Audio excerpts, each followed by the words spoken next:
நண்பர்களே வணக்கம். நீங்க ரொம்ப ஹார்ட் ஒர்க் பண்றீங்க. ஆனா லைஃப்ல பெருசா முன்னேற்றமே இல்லையா? கவலைப்படாதீங்க. சாணக்கியரோட காலத்தால் அழியாத 10 ரகசிய விதிகள் இருக்கு. இது உங்க பணப்பிரச்சனையை மட்டும் தீர்க்காது, உங்க வாழ்க்கையை மொத்தமா மாத்தப் போகுது. வாங்க இந்த பயணத்தை இப்பவே ஆரம்பிக்கலாம். சரி, நாம இந்த பகுதியில என்னென்ன பார்க்க போறோம்னு ஒரு சின்னதா பார்த்துடலாம். முதல்ல டைரக்ஷனோட முக்கியத்துவம் என்னன்னு பார்க்கலாம். அதுக்கப்புறம் நம்ம உள் மனசை எப்படி செதுக்குறதுன்னு பார்ப்போம். அடுத்து நம்ம கிட்ட இருக்கிற ரிசோர்ஸஸை எப்படி சரியா நிர்வகிக்கிறதுன்னு கத்துக்கலாம்.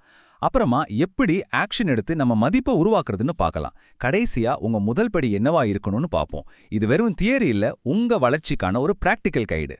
நம்மள பல பேர் மனசுல இந்த கேள்வி அடிக்கடி ஓடிட்டே இருக்கும். நான் எவ்வளவுதான் கஷ்டப்பட்டு உழைக்கிறது, ஆனா ஏன் இன்னும் அதே இடத்துலயே இருக்கேன்? நீங்களும் இத நினைச்சிருக்கீங்களா? நண்பா, பிரச்சனை உங்க உழைப்புல இல்ல, பிரச்சனை உங்க உழைப்பு போற திசையில இருக்கு. சாணக்கியர் இதை ரொம்ப அழகா சொல்லியிருக்காரு. யோசிச்சு பாருங்க, ஒரு கழுதை அது நாள் முழுக்க மூட்டை சுமந்து உழைக்குது. ஆனா அது என்னைக்காவது பணக்காரன் ஆகுமா? ஆகாது. ஏன்? ஏன்னா அதுக்கு உழைக்க தெரியும், ஆனா யோசிக்க தெரியாது. அதுக்கு ஒரு பிளான் இல்ல, ஒரு டைரக்ஷன் இல்ல. இதுதான் நமக்கும் அதுக்கும் உள்ள வித்தியாசம்.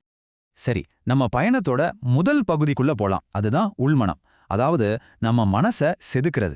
சாணக்கியர் என்ன சொல்றாருன்னா, உண்மையான செல்வம் வெளியில இருந்து வர்றதில்ல, அது நமக்குள்ள இருந்து தான் ஆரம்பிக்குது. உங்க மனசை நீங்க சரி பண்ணிட்டா உங்க வெற்றிக்கான அஸ்திவாரத்தை நீங்களே போட்ட மாதிரி தான். நம்ம உள் மனசை பலப்படுத்த 4 முக்கியமான விஷயங்களை நாம பார்க்க போறோம். முதல்ல நம்ம மனநிலை, அதாவது மைண்ட் செட். அப்புறம் அறிவு, நம்ம எமோஷன்ஸை எப்படி கண்ட்ரோல் பண்றது. கடைசியா டிசிப்ளின். இந்த நாளும் தான் உங்க ஃபினான்ஷியல் வெற்றிக்கு பேஸ்மெண்ட் மாதிரி. இந்த 2 மைண்ட் செட்டுக்கும் நடுவுல இருக்கிற வித்தியாசம் தான் ரொம்ப ரொம்ப முக்கியம். ஒரு பக்கம், ஐயோ என்னால முடியாது, என் நிலைமை சரியில்லைன்னு சொல்ற மைண்ட் செட். இன்னொரு பக்கம், சரி இதை எப்படி பண்ணலாம், இதுக்கு நான் என்ன கத்துக்கணும்னு கேட்கிற மைண்ட் செட். நீங்க உங்களுக்குள்ள என்ன பேசிக்கிறீங்களோ அதுதான் உங்க வெளி உலக வாழ்க்கையா மாறும். இப்போ முதல் விதிக்கு வருவோம். ரொம்ப சிம்பிள். உங்க எண்ணங்கள் தான் உங்க வாழ்க்கையை உருவாக்குது. ஒரு சின்ன விதை அது மண்ணுக்குள்ள இருக்கும்போது அது என்ன நினைக்கும்? நான் ஒரு பெரிய மரமா வளரப் போறேன்னு நம்பும். அந்த நம்பிக்கை தான் அதை மண்ணை பிளந்துக்கிட்டு வெளியே வர வைக்குது. அதே மாதிரி தான் நீங்க உங்களை நம்பினாதான் உங்க செயல்கள் பெருசா இருக்கும். அடுத்தது விதி நம்பர் 5.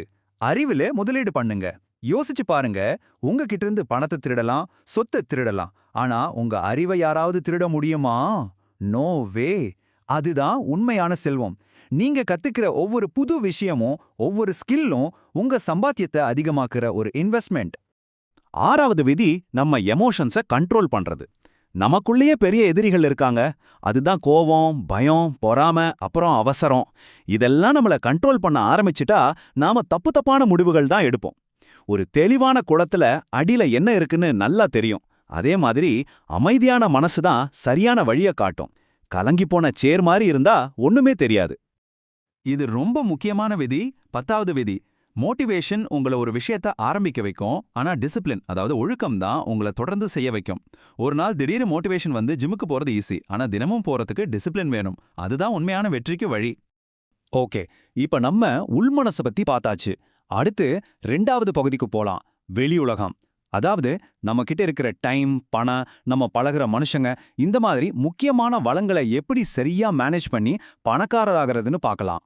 இங்கேயும் 2 மைண்ட் செட் இருக்கு. ஒன்னு, தங்கிட்ட இருக்கிற நேரம், பணம், எனர்ஜி எல்லாத்தையும் சும்மா செலவு பண்றது. இன்னொன்னு, அதையே முதலீடு பண்றது.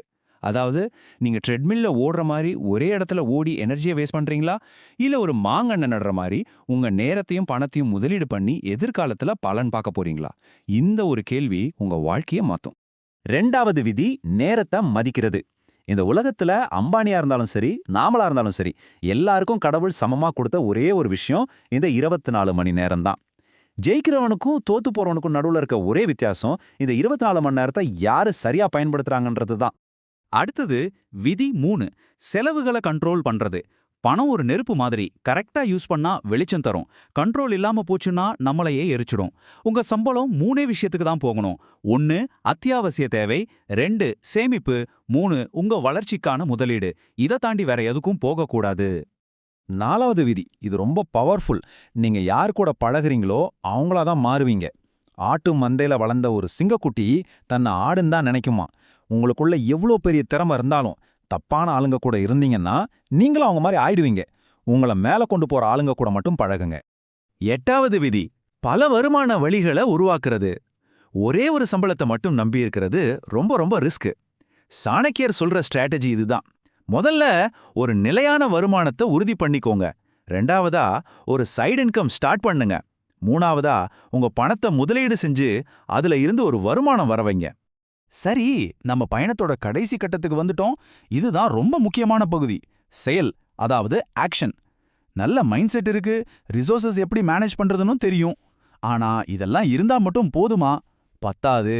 இதெல்லாம் எப்படி செயலுக்கு கொண்டு வர்றது, உலகத்துக்கு நம்ம வேல்யூவை எப்படி உருவாக்குறதுன்னு இப்ப பார்க்கலாம். இங்கேயும் ஒரு பெரிய வித்தியாசம் இருக்கு. ஏழை மனநிலை எப்போதுமே ஈஸி மணி, ஷார்ட்கட்டுன்னு பணத்தை துரத்திட்டே ஓடும். ஆனா பணக்கார மனநிலை ஒரு கலங்கரை விளக்கம் மாதிரி ஒரே இடத்துல நின்னு மத்தவங்களுக்கு பயனுள்ள ஒரு மதிப்பை உருவாக்கும். நீங்க மதிப்பை உருவாக்குனா போதும், பணம்ங்கிற கப்பல் உங்களை தேடி தானா வரும். 7வது விதி, மதிப்பை உருவாக்குங்கள். மதிப்புனா என்ன? சிம்பிளா சொல்லணும்னா மத்தவங்களுக்கு பிரயோஜனமா இருக்கிறது. பணம் நேரா அவங்க கிட்ட வராது. நீங்க மத்தவங்களுக்கு என்ன மதிப்பு கொடுக்குறீங்களோ அதுக்கு பதிலா தான் பணம் வரும். ஒரு டாக்டர் உசுரை காப்பாத்துறார், ஒரு டீச்சர் பாடம் சொல்லி கொடுக்குறாங்க. இவங்க 2 பேரும் ஒரு வேல்யூவை உருவாக்குறாங்க. அதனால தான் உங்களுக்கு பணம் கிடைக்குது. 9வது விதி ரொம்ப ரொம்ப பவர்ஃபுல்லான ஒரு விஷயம். நீங்க எடுக்கிற ஒரு தப்பான முடிவு கூட உங்களுக்கு ஒரு பாடத்தை கத்துக் கொடுக்கும். ஆனா எந்த முடிவுமே எடுக்காம சும்மா இருக்கிறது தான் உண்மையான தோல்வி. பெர்ஃபெக்ட் டைம்காக வெயிட் பண்ணாதீங்க. ஒரு முடிவு எடுங்க, அதுல இருந்து கத்துக்கோங்க, முன்னேறி போயிட்டே இருங்க. தயங்கி நிக்கிறது தான் உங்க முதல் எதிரி. ஓகே, நாம இப்போ எல்லா விதிகளையும் பார்த்துட்டோம். இப்ப எல்லாத்தையும் ஒன்னா சேர்த்து பார்த்து உங்க ஸ்டெப் என்னவா இருக்கணும்னு முடிவு பண்ணலாம். வாங்க, இந்த 10 விதிகளையும் ஒரு தடவை வேகமா பார்த்துடலாம். முதல்ல உங்க மனநிலைய மாத்துங்க. 2வது நேரத்தை சரியா பயன்படுத்துங்க. 3வது செலவுகளை கட்டுப்படுத்துங்க. 4வது சரியான ஆளுங்க கூட பழகுங்க. 5வது அறிவுல முதலீடு பண்ணுங்க.